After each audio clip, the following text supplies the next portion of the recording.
we're going to do flavored martinis now. They are made very similar to regular martinis, but with slight variation. Flavored martinis incorporate juices or sodas, depending which ones you're going to make. I am going to make a sour apple martini as an example to show you how to do it. First, you start off just like a regular martini. Take about a handful of ice. Not much more than that. So I got a handful of ice.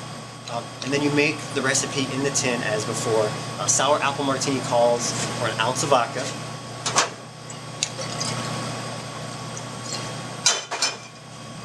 an ounce of sour apple pucker, which is a liqueur or a cordial.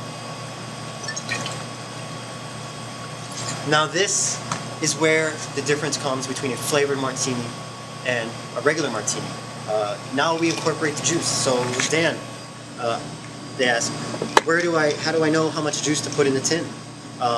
And the very simple answer is there's a starting point for everyone, and it starts by you putting your pinky finger on the bottom of the tin and filling it up to the top of your hand, wherever your index finger is. Everyone's hands are different, so you'll have to figure out where on your hand, if the level needs to go a little below, or if the level needs to go a little bit above your index finger. But at a starting point, you're going to fill it here.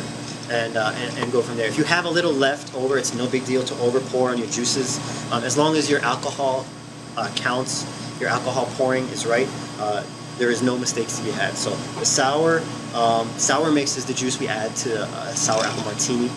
We're going to fill that up. It is usually demographed on the soda gun as an S, or I will say sour. So you're going to pour like that.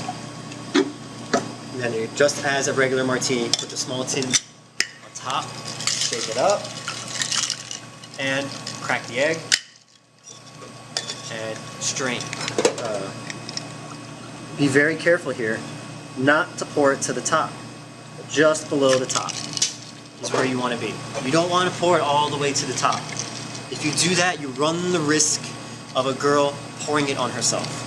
You want to give her a little bit of room, or him a little bit of room, to walk around the club with a martini, and for someone to hit their arm and not have it all over themselves.